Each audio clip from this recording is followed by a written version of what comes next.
Hello प्यारे बच्चों, कैसे हैं आप लोग। आई होप बहुत अच्छे होंगे और क्लासेस को एंजॉय कर रहे होंगे। हम लोग डेली बेहतरीन प्रश्नों को सॉल्व कर रहे हैं और आपके डेली के प्रश्न बहुत ही अच्छे होते हैं और काफ़ी संख्या में प्रश्न भी हम आप लोगों को सॉल्व करा रहे हैं। हिस्ट्री के क्वेश्चन आपके संख्या में ज़्यादा रहते हैं और जो विभिन्न आयोग के द्वारा पूछे हुए हैं आप लोगों का फास्ट रिविज़न चल रहा है, क्योंकि इसके पहले हम लोगों ने काफ़ी डिटेल में प्रश्नों को सॉल्व कर लिया है।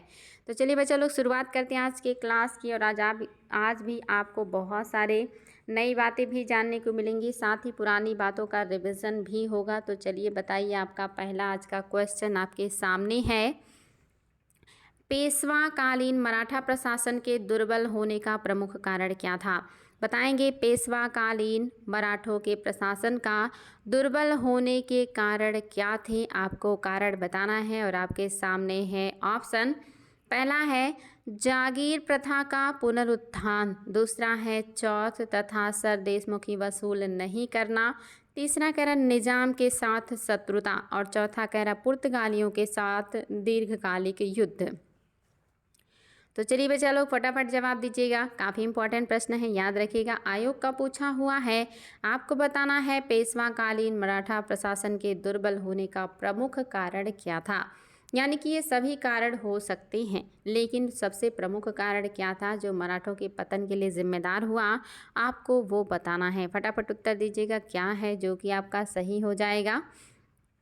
तो याद रखेंगे आपका पहला ऑप्शन सही है, जागीर प्रथा का पुनरुत्थान। जब जागीरें लोगों को दे दी जाएंगी तो लोग धीरे धीरे उस पर अपना पावर स्थापित करना शुरू करेंगे, सेना रखेंगे, पैसे ज़्यादा कलेक्ट करेंगे और जब पावरफुल होंगे तो जैसे ही राजा कमज़ोर होगा ये सारे लोग विरोध करेंगे। तो इसलिए आपका जागीर प्रथा का जो पुनरुत्थान है ये इनके पतन का प्रमुख कारण माना जाता है। हालांकि बाकी चीज़ें भी हो सकती हैं, लेकिन आपका पहला बिल्कुल प्रमुख कारण है।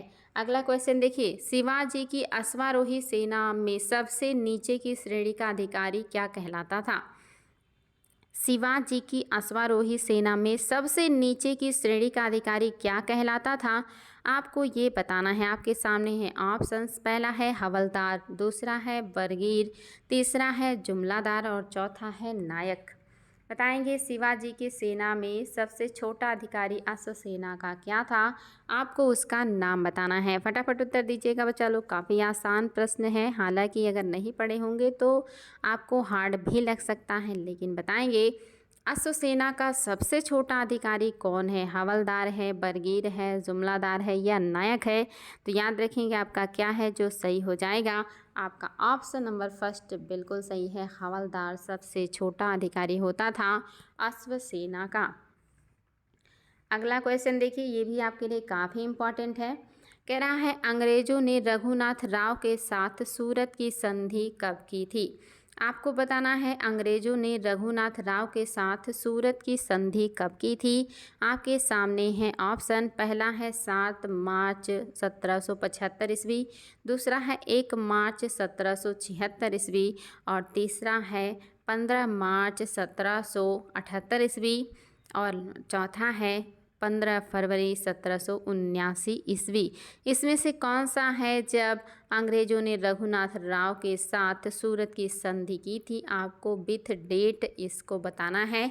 याद रखिएगा आयोग का सारे जो पूछे हुए क्वेश्चन हैं वही आप लोगों को दिए जा रहे हैं, तो आप लोगों को ये सारे उत्तर बिल्कुल और बिल्कुल पता होने चाहिए। बच्चा लोग क्या हो जाएगा जो आपका सत्य हो जाएगा, तो याद रखिएगा 7 मार्च 1775 ईस्वी को रघुनाथ राव, जिनको राघोबा कहा जाता था, इन्होंने अंग्रेज़ों के साथ सूरत की संधि की थी। संधि के तहत इन्होंने उनसे मतलब समझौता किया था कि वो इनको मराठा साम्राज्य का यानी कि पेशवा का पद दिलाएंगे, बदले में वो अंग्रेज़ों को मदद करेंगे धन से और सेना से जैसे भी।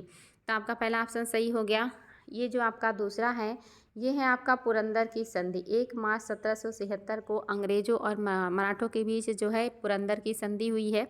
एक पुरंदर की संधि तो आपका 1565 में हुआ था जय सिंह और शिवाजी के बीच। ये अंग्रेज़ों की और मराठों के बीच की संधि है जो 1 मार्च 1776 को हुई थी और इसे भी इतिहास में पुरंदर की संधि के नाम से जाना जाता है। अगला क्वेश्चन देखिए बच्चा लोग, कह रहा है हिंदू दीवान दीनानाथ किसके दरबार में थे। आपको बताना है हिंदू दीवान दीनानाथ किसके दरबार में थे। फर्रुखसियर के, अली वर्दी खां के, सिराजुद्दौला के या निज़ामुल मुल्क के। फटाफट बताएंगे क्या है जो आपका सही हो जाएगा। और ये सब हो सकता है आपके लिए नया भी हो कुछ क्वेश्चन, लेकिन अगर नई बातें मिल रही हैं तो और भी अच्छी बात है, आपको नया सीखने को मिल रहा है। तो हिंदू दीवान दीनानाथ किसके दरबार में थे बच्चा लोग, याद रखेंगे कौन हो जाएगा। निज़ामुल मुल्क, जिनको आसफ जाह भी कहा जाता था। ये आपका बिल्कुल सही है। अगला क्वेश्चन देखिए, कह रहा है गुरु गोविंद सिंह को किसने छुरा मारा था। आप सभी को पता होगा कि दक्षिण में गुरु गोविंद सिंह को छुरा मार करके हत्या कर दिया गया था एक अफगान सरदार के द्वारा। पहला ऑप्शन कह रहा है अजीम खान, दूसरा कह रहा है मोहम्मद खान बंगस, चौथा कह रहा है, तीसरा कह रहा है बंगस पठान और चौथा कह रहा है नईम खान। फटाफट उत्तर दीजिएगा कि जो आपके गुरु गोविंद सिंह हैं इनको किसने छुरा मारा था। और ये भी आपके लिए शानदार प्रश्न है बच्चा लोग, याद रखिएगा कौन हो जाएंगे। तो आपका जो ऑप्शन नंबर फर्स्ट है अजीम खान, या ऐसे ट्रिक लगा लिए अजीब खान। अजीब खान ने ही क्या कर दिया है, गुरु गोविंद सिंह को छुरा मारकर इनकी हत्या कर दी है। तो अजीम या अजीब याद रखिएगा, ये आपका सही हो जाएगा। अगला क्वेश्चन, अधोलिखित में से किस जाट शासक ने आत्महत्या कर ली थी। इसमें से कौन सा जाट शासक है जिसने हत्या कर ली थी। बहुत इंपॉर्टेंट प्रश्न है। ये आपके सामने जाट शासकों के नाम दिए हैं जो काफ़ी फेमस पर्सनालिटी हैं और इनसे भी आयोग में क्वेश्चन पूछा जाता है। रणधीर सिंह थे, बदन सिंह थे, चूड़ामन थे या सूरजमल थे। कौन है जाट सरदार जिन्होंने आत्महत्या कर ली थी, आपको ये बताना है बच्चा लोग। चलिए उत्तर दीजिए क्या है जो कि आपका सही हो जाएगा। और ये भी आपके लिए काफ़ी महत्वपूर्ण प्रश्न है, याद रखेंगे कौन हो जाएंगे बच्चा लोग। तो आपके जो ऑप्शन नंबर 3 है चूड़ामन या चूड़ामन, इन्होंने ही क्या कर लिया था, आत्महत्या कर लिया था। सूरजमल को आप जानते होंगे जाटों का अफलातून कहा जाता है, जाटों का प्लेटो भी कहा जाता है इनको। अगला क्वेश्चन देखिए, शिवाजी द्वारा विजित किस किले के निकट रायगढ़ के किले का निर्माण कराया गया। शिवाजी द्वारा विजित यानी कि जीते गए किले के कौन से किले के निकट रायगढ़ के किले का निर्माण किया गया था। पहला कह रहा जंजीरा, दूसरा कह रहा तोरण, तीसरा कह रहा जावली और चौथा कह रहा पुरंदर। कौन से किले के नज़दीक में ही आपके रायगढ़ का किला बनाया गया था, आपको ये बताना है बच्चा लोग। फटाफट उत्तर दीजिएगा क्या है जो आपका सही हो जाएगा। तो क्या है जो सही हो जाएगा, सबसे पहले जिस किले को उन्होंने जीता था उसी के पास में उन्होंने रायगढ़ का किला बनाया था और रायगढ़ को उन्होंने अपनी राजधानी भी बनाई थी, आपने देखा भी था। और यहाँ पर इन्होंने अपना राज्याभिषेक भी कराया था। हालांकि शिवाजी ने 2 बार राज्याभिषेक कराया हुआ है। तो कौन सा है, तोरण। सबसे पहले इसी को जीता भी था और इसी के निकट रायगढ़ किले का निर्माण भी किया था। अगला क्वेश्चन देखिए, काफ़ी बेहतरीन है। कह रहा है निम्न मराठा सैन्य अधिकारियों को आरोही क्रम में व्यवस्थित कीजिए। इन मराठा सैन्य अधिकारियों को आपको आरोही क्रम में लगाना है बच्चा लोग, याद रखिएगा आरोही क्रम बताना है आप लोगों को। आपके सामने देखिए ऑप्शन है, पहला है जुमलादार, दूसरा है हवलदार, तीसरा है पाइक, चौथा है नायक, पांचवा है सरे नौबत और छठा है हजारी। आपके सामने ऑप्शन है, ए में है दूसरा, तीसरा, पांचवा, चौथा, पहला और छठा। बी में है दूसरा, चौथा, तीसरा, चौथा, दूसरा, पहला, छठा और पांचवा। सी में है चौथा, दूसरा, तीसरा, पांचवा, छठा और पहला। डी में है दूसरा, चौथा, पांचवा, छठा, पहला और तीसरा। सही क्रम को कौन सा निर्देशित कर रहा है, कौन सा है जो सही क्रम को बता रहा है, आपको ये बताना है कि मराठों के सैन्य अधिकारियों का आरोही क्रम कौन सा होगा। आरोही क्रम बताना है यानी कि छोटे से बड़ा बताना है, अवरोही नहीं बल्कि आरोही बताना है, छोटे से बड़ा बताना है बच्चा लोग। तो बताएंगे क्या है जो कि आपका सही हो जाएगा। तो क्या सही हो जाएगा, ऑप्शन नंबर 2 सही हो जाएगा। सबसे पहले कौन आएगा, पाइक। पाइक क्या होते थे, एक किसान कृषक मजदूर होता था या एक कृषक सिपाही भी कह सकते हैं।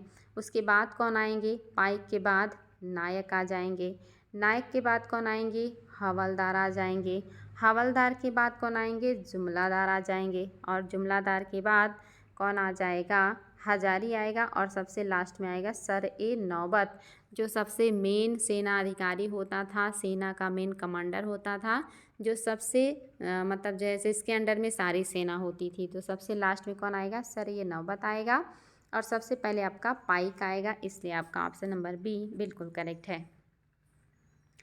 अगला क्वेश्चन देखिए, हिंदू पद पातशाही किसका आदर्श था? इसमें से कौन है जिनका आदर्श हिंदू पद पातशाही था? आपको उनका नाम बताना है। पहला कह रहा है बाजीराव प्रथम, दूसरा कह रहा है बालाजी बाजीराव, तीसरा कह रहा है सवाई माधवराव और आपका चौथा कह रहा है माधव नारायण राव। बताएंगे बच्चा लोग, बहुत ही बेहतरीन प्रश्न है कि हिंदू पद पातशाही किसका आदर्श था? कौन से मराठा हैं जिन्होंने हिंदू पद पातशाही को अपना आदर्श बनाया था? आपको उनका नाम बताना है। बाजीराव प्रथम है, बालाजी बाजीराव हैं, या सवाई माधवराव हैं, या माधव नारायण राव हैं? तो बताएंगे बच्चा लोग, क्या सही हो जाएगा? आपका बाजीराव प्रथम बिल्कुल सही हो जाएगा। फर्स्ट ऑप्शन बाजीराव प्रथम ने ही हिंदू पद पातशाही की आदर्श को स्थापित करने का प्रयास किया था। अगला क्वेश्चन बहुत ही इम्पॉर्टेंट है, कई बार आयोग के द्वारा पूछा गया है, तो इसको मैं वैसे सॉल्व भी कराई हूँ। रिपीटेड प्रश्न है लेकिन लंबा अंतराल हो गया है तो आप लोग भूल भी चुके होंगे आई थिंक। कह रहा है गुरु ग्रंथ साहिब में किसकी वाणी सम्मिलित नहीं है? पहला कह रहा है कबीरदास, दूसरा है रविदास, तीसरा है नामदेव और चौथा है सूरदास। फटाफट उत्तर दीजिएगा बच्चा लोग, किसकी बातें, किसकी वाणी, किसके श्लोक जो हैं वो गुरु ग्रंथ साहिब में संकलित नहीं हैं? और आप सभी को इसका उत्तर पता होना चाहिए, क्या है जो आपका सही हो जाएगा। तो याद रखेंगे आपका ऑप्शन नंबर 4 सूरदास का इसमें संकलित नहीं है। कबीर हैं, रविदास भी हैं, नामदेव भी हैं, ये सारे लोग हैं और मैं आपको इसके पहले भी बताई हूँ कि और भी कौन कौन हैं। अगर याद है बाकी लोगों का भी नाम तो आप लोग बिल्कुल कमेंट कर सकते हैं कि इसके अलावा और किन लोगों का नाम मैंने आपको पिछले के क्लासेस में बताया था। अगला क्वेश्चन देखिए, मराठों का सर देशमुखी क्या था? सर देशमुखी क्या था मराठों का, आपको ये बताना है। पहला कह रहा है सर देशमुखों पर लगाया जाने वाला कर, दूसरा कह रहा है अन्य अधिकारियों द्वारा संग्रहित भू राजस्व में एक हिस्सा, तीसरा कह रहा है कि अन्य अधिकारियों मतलब नेक्स्ट कह रहा है आपका प्रति व्यक्ति उद्ग्रहण, और चौथा कह रहा है देशमुख के लिए अलग रखे गए ग्राम के क्षेत्र। फटाफट उत्तर दीजिएगा बच्चा लोग, मराठों का सर देशमुखी क्या था? और आप सभी को इसका उत्तर पता होना चाहिए, क्या है जो आपका सत्य हो जाएगा। तो आपका जो सही है वो ऑप्शन नंबर आपका फर्स्ट बिल्कुल सही है। देशमुखों पर लगाया जाने वाला कर, इसी को कहा जाता था सर देशमुख। ऑप्शन नंबर आपका 2 बिल्कुल सही है। अगला क्वेश्चन देखिए, अधोलिखित में से शिवाजी के विषय में कौन सा कथन गलत है? शिवाजी के बारे में कौन सा कथन है जो सत्य नहीं है? पहला कह रहा है फारसी इतिहासकार खफी खान ने शिवाजी की धार्मिक नीति की प्रशंसा की, दूसरा कह रहा है हिंदवी राजस्व की हिंदवी स्वराज की प्राप्ति के उद्देश्य से शिवाजी आगरे में सम्राट औरंगजेब से मिले, तीसरा कह रहा है शिवाजी ने अपने पीछे एक अस्थायी साम्राज्य छोड़ा, शिवाजी ने व्यापार एवं वाणिज्य की उपेक्षा की। आपके सामने है ऑप्शन और याद रखिएगा आपका जो ऑप्शन है यहाँ से चौथा शुरू हो जाएगा। क्या है जो सही नहीं है आपको ये बताना है। फटाफट उत्तर दीजिएगा बच्चा लोग, क्या है जो आपका सत्य नहीं है।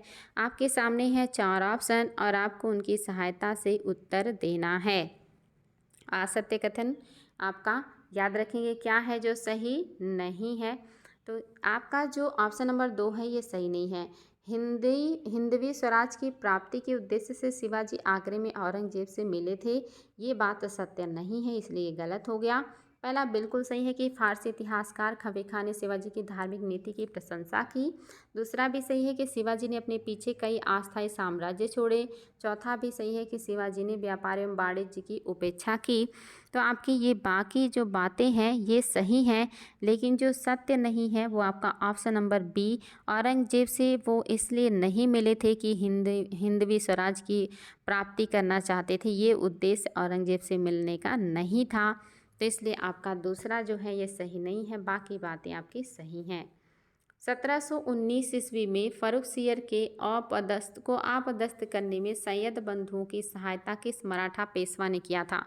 मोस्ट इम्पॉर्टेंट क्वेश्चन आपको बताना है। 1719 ईस्वी में फर्रुखसियर को अपदस्थ करने में सैयद बंधुओं की सहायता किस मराठा पेशवा ने किया था? आपके सामने है ऑप्शन शिवाजी द्वितीय या नारायण राव या बालाजी विश्वनाथ या बाजीराव प्रथम। बताएंगे। काफ़ी शानदार प्रश्न है बच्चा लोग, याद रखिएगा, आयोग ने इसको पूछा हुआ है।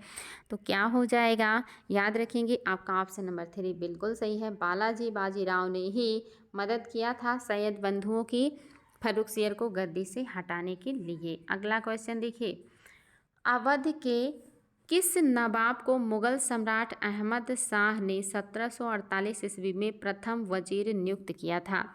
ये भी बहुत ही बेहतरीन प्रश्न है कि अवध के किस नवाब को मुगल सम्राट अहमद शाह अब्दाली ने 1778 ईस्वी में 48 ईस्वी में प्रथम वजीर नियुक्त किया था? कौन हो जाएंगे? फटाफट बताइएगा। आपके सामने ऑप्शंस भी देखिए। ऑप्शंस है आपका सादत खान, दूसरा है वजीर अली, तीसरा है सफदर जंग और चौथा है वाजिद अली शाह। तो क्या हो जाएगा बच्चा लोग? आप सभी को इसका उत्तर पता होगा कि जो ऑप्शन नंबर जो 3 है सफदर जंग, ये सही हो जाएगा। अवध के किस नवाब को मुगल सम्राट अहमद शाह ने 1748 ईस्वी में प्रथम वजीर नियुक्त किया था? तो याद रखिएगा कौन है? सफदर जंग।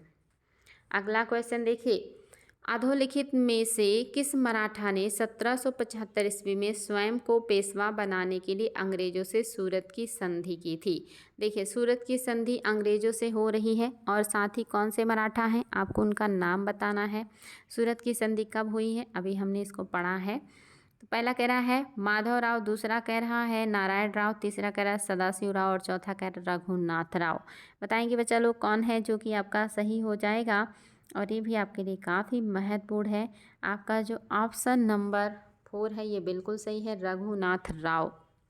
ये आपका एकदम करेक्ट है, रघुनाथ राव एकदम सही है। और ये सारी चीज़ें आपकी याद रखिएगा, काफ़ी इम्पॉर्टेंट है। अगला है 1775 ईस्वी में कितने बंगाल के समकाल, अच्छा कह रहा है 1775 ईस्वी में किसने बंगाल के समकालीन नवाब मुबारक उद्दौला को बेताल का छाया पुरुष, घास फूस का आदमी कहा था? बहुत इंपॉर्टेंट प्रश्न है बच्चा लोग। कह रहा है अधोलिखित में से किस 1775 ईस्वी में किसने बंगाल के समकालीन नवाब मुबारकुद्दौला को बेताल या छाया पुरुष, घास फूस का आदमी कहा था? आपको इसका नाम बताना है। शानदार प्रश्न है। पहला है वारेन हेस्टिंग, दूसरा है कोर्ट ऑफ डायरेक्टर, तीसरा है कोलकाता के सर्वोच्च न्यायालय के मुख्य न्यायाधीश एलिजाह एम्पे और चौथा कह रहा है रॉबर्ट क्लाइव। फटाफट कमेंट करेंगे कि आपके हिसाब से कौन सा है जो कि सत्य हो जाएगा। याद रखेंगे क्या सही है? आपका ऑप्शन नंबर 3 बिल्कुल सही है। कोलकाता के सर्वोच्च न्यायालय के मुख्य न्यायाधीश एलिजाह एम्पे, इन्होंने ही क्या कहा है? नवाब को मुबारकुद्दौला को घास फूस का आदमी कहा और बेताल कहा है। चलिए आगे बढ़ते हैं और देखते हैं हमारा अगला क्वेश्चन। पुरंदर की संधि किनके मध्य हुआ था? आपको बताना है कि जो पुरंदर की संधि है ये किसके मध्य हुआ है। ये भी आपके लिए काफ़ी इंपॉर्टेंट क्वेश्चन है और ये आपके लिए आसान भी है। तो चलिए देखते हैं आप लोग इसका क्या उत्तर देने वाले हैं बच्चा लोग। पहला है आंग्ल मैसूर, दूसरा आंग्ल मराठा, तीसरा है आंग्ल राजपूत और चौथा है आपका आंग्ल मुगल। और ये काफ़ी आसान है तो इसमें तो आप लोगों को बिल्कुल भी समस्या नहीं होना चाहिए। कौन है? अभी हमने बात किया था कि आंग्ल और मराठों के बीच संधि हुई थी। पुरंदर की संधि कब हुआ है? 1 मार्च 1776। मैंने अभी ये सारी चीज़ें आप लोगों से बात किया है तो आपका ये ऑप्शन बिल्कुल सही हो जाएगा। 1 मार्च 1776 को पुरंदर की संधि हुई थी आंग्ल मराठा के बीच में। अगला क्वेश्चन, ग्रांट ड्रफ अपने अधोलिखित में से किसका इतिहास लिखा है?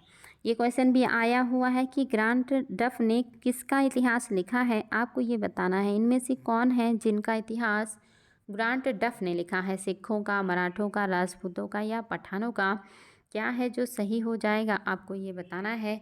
तो याद रखेंगे बच्चा लोग क्या हो जाएगा? मराठों का। ग्रांट डफ ने अपने अधोलिखित में से किसका इतिहास लिखा है? मराठों का इतिहास ग्रांट डफ ने लिखा है। अंतिम जाट शासक कौन था? अंतिम जाट शासक का नाम आपको बताना है और आपके सामने देखिए ऑप्शंस भी हैं, ध्यान से। पहला है रणजीत सिंह, दूसरा है राजा बदन सिंह, तीसरा है आपका पहला है आपका रणधीर सिंह, दूसरा है आपका राजा बदन सिंह, तीसरा है रणजीत सिंह और चौथा है रणविजय सिंह। अंतिम जाट शासक का नाम आपको बताना है और फटाफट उत्तर देंगे बच्चा लोग, क्या है जो कि आपका सही हो जाएगा। तो याद रखिएगा आपका जो ऑप्शन नंबर फर्स्ट है रणधीर सिंह, यही क्या है अंतिम जाट शासक हैं। याद रखिएगा रणधीर सिंह अंतिम जाट शासक हैं। अगला क्वेश्चन, भोसले कहाँ के शासक थे? आपको बताना है कि जो भोसले हैं यह कहाँ के शासक थे। ग्वालियर के थे, नागपुर के थे, इंदौर के थे या बड़ौदा के थे। और आप सभी को पता होगा कि जो भोसले हैं ये कहाँ के थे। ग्वालियर के सिंधिया थे, इंदौर के होलकर थे, बड़ौदा के गायकवाड़ थे, आपके नागपुर के हो जाएंगे भोसले। याद रखिएगा ऑप्शन नंबर जो आपका 2 है नागपुर, ये आपका बिल्कुल सही हो जाएगा। सब याद रखिएगा, ग्वालियर के सिंधिया थे बच्चा लोग, याद रखिएगा क्वेश्चन आया हुआ है, सिंधिया थे। इंदौर के होलकर थे, होलकर। बड़ौदा के गायकवाड़ थे, गायकवाड़। और आपका नागपुर के भोसले। ये सारी चीज़ें याद रखिएगा, इंपॉर्टेंट है। अगला क्वेश्चन देखिए, अमात्य निम्नलिखित में से किस एक का अधिकारी था? अमात्य निम्न में से किसका अधिकारी था? अमात्य के अंडर में कौन सा काम आता था, आपको ये बताना है। पहला ऑप्शन कह रहा है कि आय व्यय का हिसाब, दूसरा कह रहा है राजकीय पत्राचार, तीसरा कह रहा है विदेशी मामले और चौथा कह रहा है राजा की अनुपस्थिति में राज्य के सभी मामलों का अधिकारी। तो बताएंगे अमात्य निम्नलिखित में से किस एक का अधिकारी था? फटाफट कमेंट कीजिएगा, काफ़ी इंपॉर्टेंट प्रश्न है, देखते हैं आप लोग इसका क्या उत्तर देने वाले हैं। तो क्या है जो कि आपका सही हो जाएगा बच्चा लोग? तो निश्चित ही याद रखेंगे क्या सही हो जाएगा। ऑप्शन नंबर आपका फर्स्ट बिल्कुल सही है। आय व्यय के हिसाब रखने वाले को कहा जाता था जो है अमात्य, यानी कि ये आपका ऑप्शन नंबर फर्स्ट बिल्कुल सही है। आय व्यय के हिसाब से जुड़ा हुआ है अमात्य।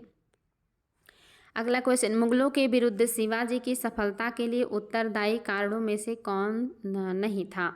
मुगलों के विरुद्ध शिवाजी की सफलता के लिए उत्तरदायी कारणों में से कौन सा नहीं था, आपको ये बताना है। पहला ऑप्शन है शिवाजी की उच्चतर सक्षम सैनिक शक्ति, दूसरा कह रहा है मुगल सेनापति के बीच मतभेद, तीसरा कह रहा है शिवाजी को राजा जय सिंह का समर्थन और चौथा कह रहा है उपरोक्त में से कोई नहीं। बताएंगे, आपके लिए काफ़ी शानदार प्रश्न है। मुगलों के विरुद्ध शिवाजी की सफलता के लिए उत्तरदायी कारकों में कौन सा है जो नहीं है, आपको वो बताना है। तो क्या हो जाएगा जो आपका सही नहीं है? तो आपका जो ऑप्शन नंबर 2 है मुगल सेनापति की मतभेद। क्या ये बात सही है कि मुगल सेनापति के बीच मतभेद से ये चीज़ें हुई हैं? तो ऐसा नहीं है। मुगलों के विरुद्ध शिवाजी की सफलता के लिए जो उत्तरदायी कारण है वो आपका मुगल सेनापति के बीच मतभेद ये नहीं है, बाकी चीज़ें आपकी हैं, ये आपका ऑप्शन नंबर 2 नहीं है। पुरंदर की संधि में शिवाजी ने आत्मसमर्पण किस किले में किया? जब पुरंदर की मतलब युद्ध के बाद शिवाजी ने या युद्ध में शिवाजी ने आत्मसमर्पण किया था, लेकिन ये आत्मसमर्पण उन्होंने कौन से किले में किया था, आपको ये बताना है। पहला कह रहा पुरंदर के किले में, दूसरा कह रहा रायगढ़ के किले में, तीसरा कह रहा लाहौर के किले में और चौथा कह रहा जावली के किले में।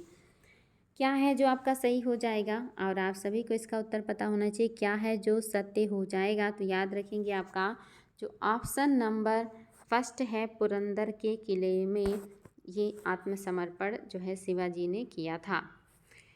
अगला क्वेश्चन, मराठा प्रशासन की किस व्यवस्था ने संगठित मराठा साम्राज्य को असंगठित समूह में बदल दिया? आपको बताना है मराठा प्रशासन की किस व्यवस्था ने संगठित मराठा साम्राज्य को असंगठित समूह में बदल दिया था। पहला कह रहा है सरंजामी व्यवस्था, दूसरा कह रहा है चौथ वसूली, तीसरा कह रहा है सर देशमुखी की वसूली और चौथा कह रहा है पेशवा की कमज़ोर स्थिति। बताएंगे बच्चा लोग क्या है जो कि आपका सही हो जाएगा।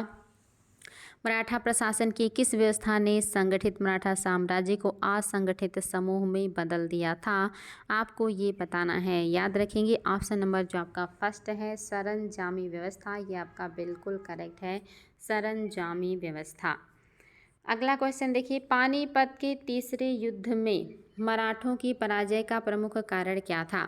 पानीपत के तीसरे युद्ध में मराठों के पराजय का प्रमुख कारण क्या था? पहला कह रहा है मराठों की सेना कमजोर थी। दूसरा कह रहा है अहमद शाह अब्दाली अधिक कुशल सैन्य नेता था। तीसरा कह रहा है अफगान तोपखाना अधिक श्रेष्ठ था।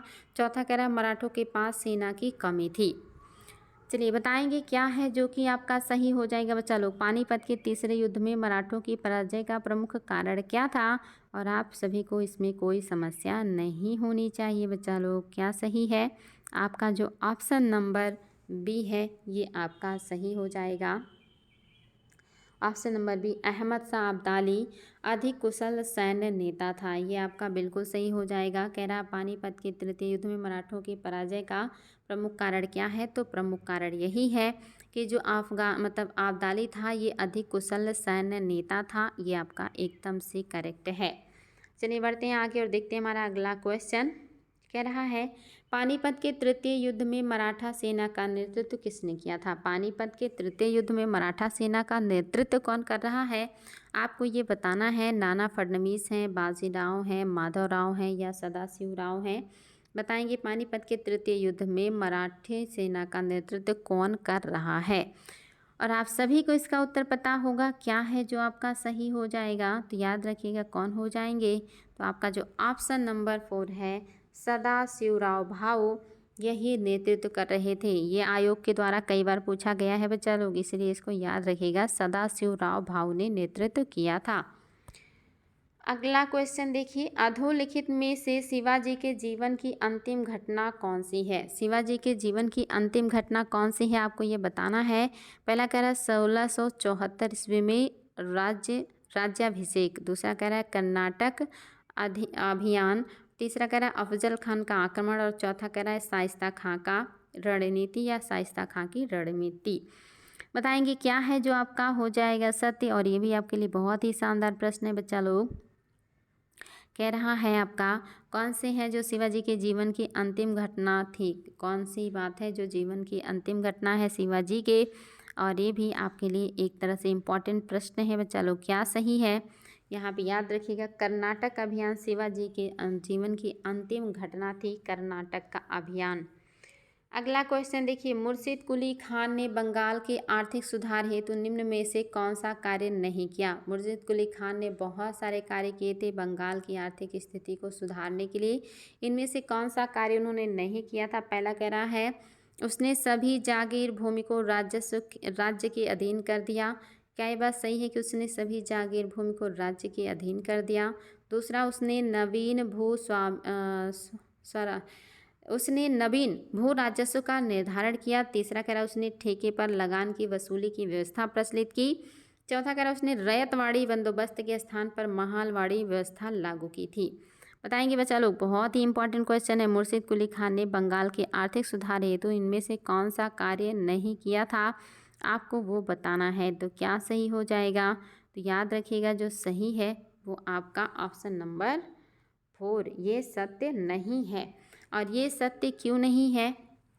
क्योंकि आपकी जो हमने अभी बात की है कि जो मुर्शिद कुली खान इन्होंने आर्थिक सुधार के लिए बहुत सारे काम किए हैं, जिसमें आपका पहला तो सही है, उसने सभी जागीर भूमि को राज्य के अधीन कर लिया। और उसने नवाब भू राजस्व का निर्धारण किया है, नवीन भू राजस्व निर्धारित किया। उसने ठेके पर लगान की वसूली की व्यवस्था प्रचलित की थी। ये बातें आपकी सही हैं। ठेका मतलब इजारेदारी। लेकिन आपका चौथा सही नहीं है क्योंकि रैयतवाड़ी बंदोबस्त के स्थान पर महालवाड़ी व्यवस्था नहीं लागू किया था, इसलिए आपका चौथा सही नहीं है।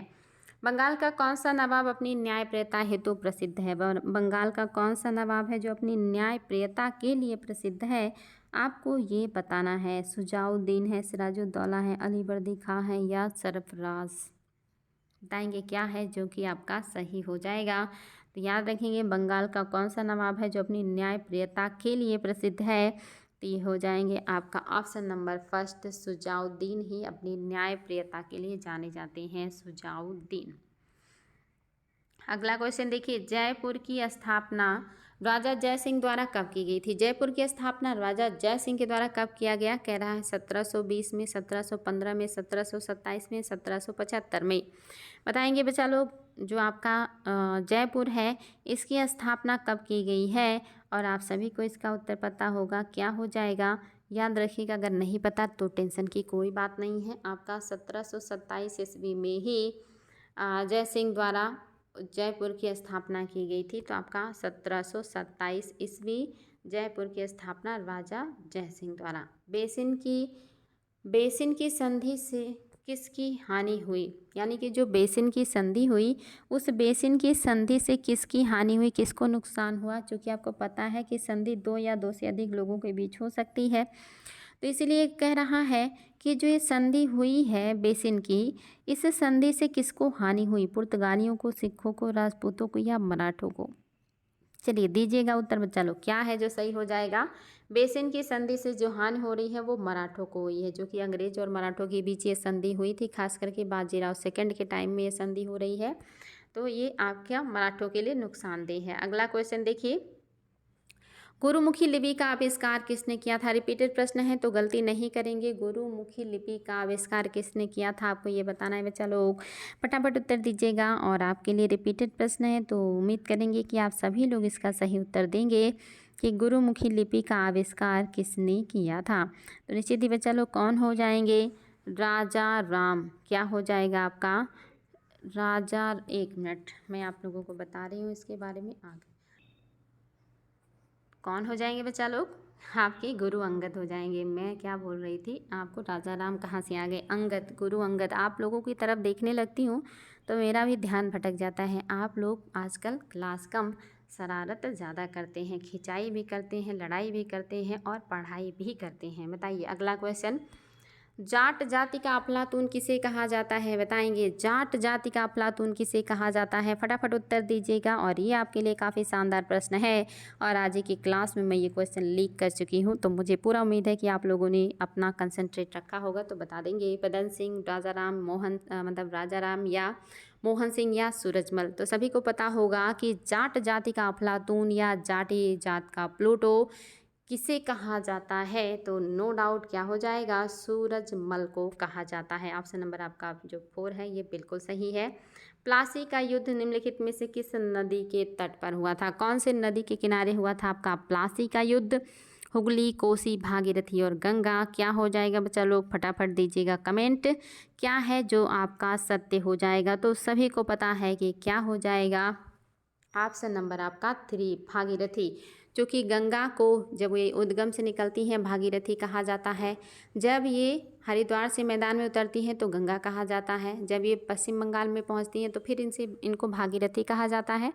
यहाँ से 2 धाराओं में बढ़ता है, एक हुगली कहलाती है जो नीचे के क्षेत्र में कोलकाता होके जाता है, और दूसरी बांग्लादेश में प्रवेश करती है जो पद्मा कहलाती है। तो क्या हो जाएगा? यही भागीरथी से ही 2 भाग होते हैं, एक नीचे जाता है हुगली के नाम से और एक बांग्लादेश में जाता है पद्मा के नाम से। तो भागीरथी नदी के किनारे युद्ध हुआ था। अगला क्वेश्चन देखिए, किस मुगल शासक ने मराठों को सर्वप्रथम उमरा वर्ग में शामिल किया था? कौन से मुगल शासक है जिन्होंने मराठों को सर्वप्रथम उमरा वर्ग में शामिल किया है? आपको उनका नाम बताना है।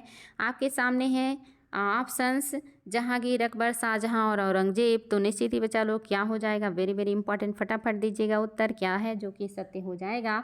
तो आप सभी को पता होगा कि क्या है जो सत्य हो जाएगा। ऑप्शन नंबर जो आपका फर्स्ट है जहांगीर, ये आपका बिल्कुल सही है।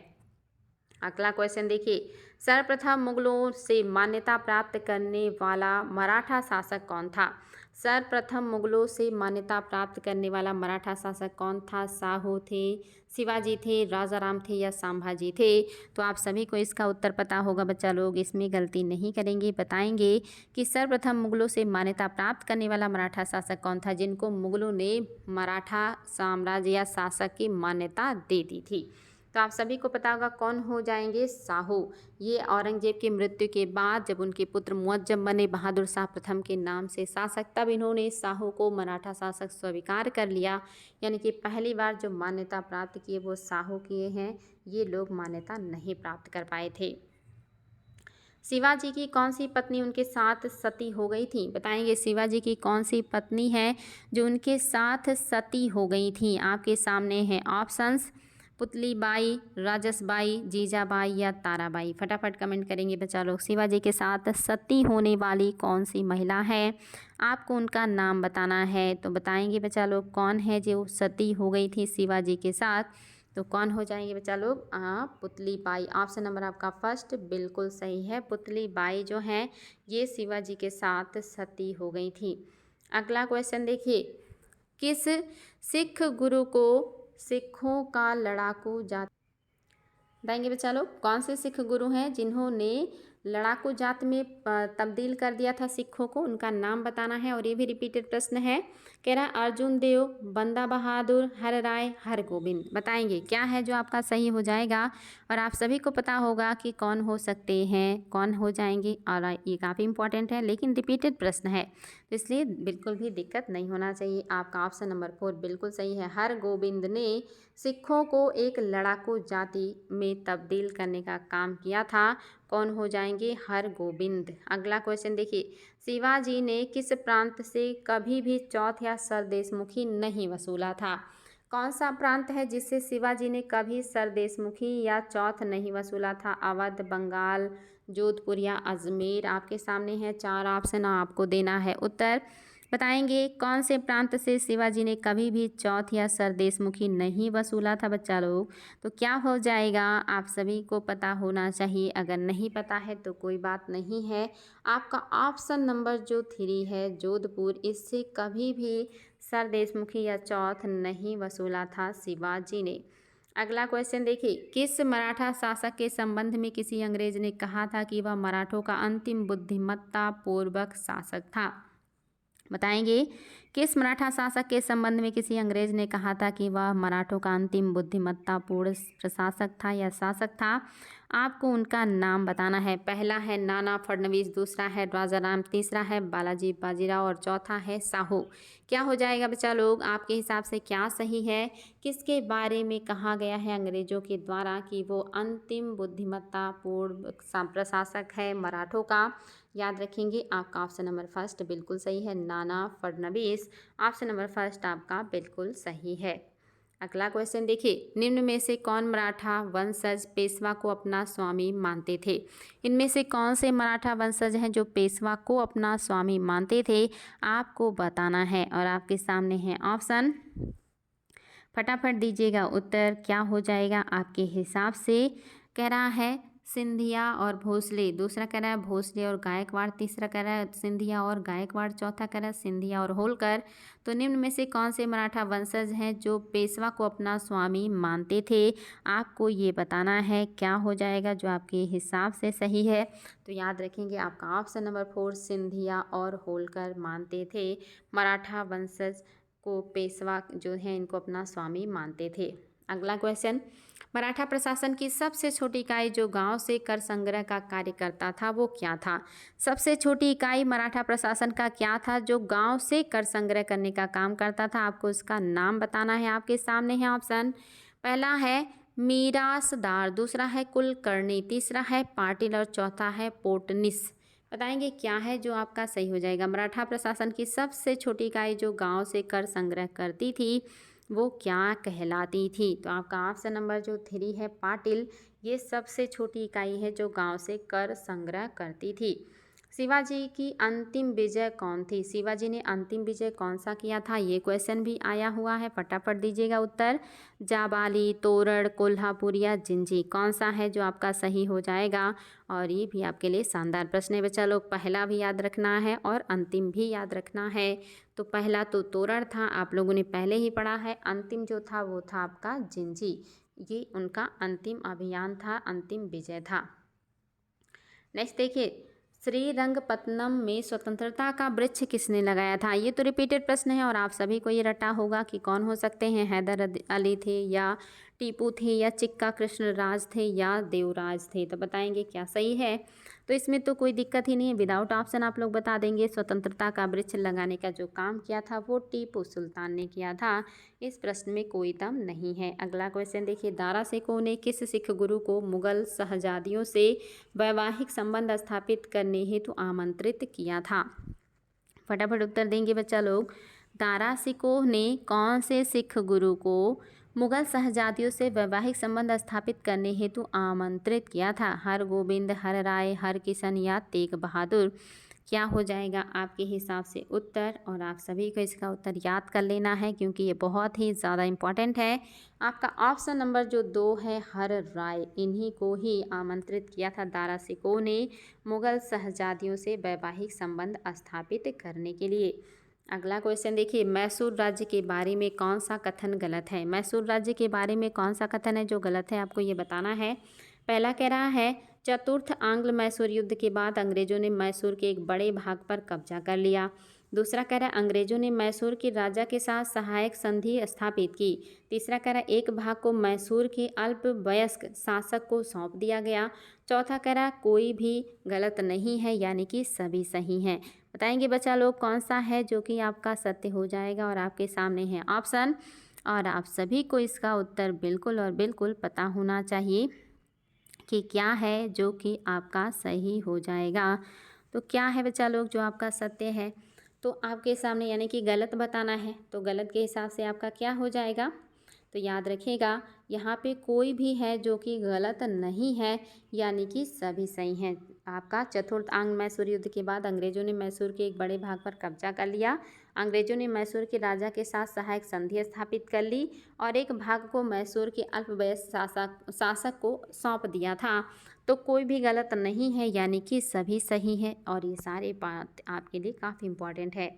अगला क्वेश्चन देखिए, शिवाजी ने अपने अंतिम दिनों में भू राजस्व को बढ़ाकर कितना प्रतिशत कर दिया था? शिवाजी ने अपने अंतिम दिनों में भू राजस्व को बढ़ा के कितना प्रतिशत कर दिया था, आपको ये बताना है। आपके सामने है ऑप्शन 25%, 40%, 35% या 30%। क्या है जो आपका सही हो जाएगा? तो याद रखेंगे आपका जो सत्य है वो है ऑप्शन नंबर क्या हो जाएगा, बी या 2, यानी कि 40% उन्होंने कर दिया था। जो पहले 30 से 35% था उसको उन्होंने 40% कर दिया था। ये देखिए आपका आज का सबसे शानदार प्रश्न, आपको बताना है कौन सा है जो सुमेलित नहीं है। पहला कहना है मजूमदार, क्या ये धार्मिक मामलों का प्रमुख था? दूसरा कह रहा है मजूमदार को कहा जाता है अमात्य, मजूमदार को अमात्य भी कहा जाता है।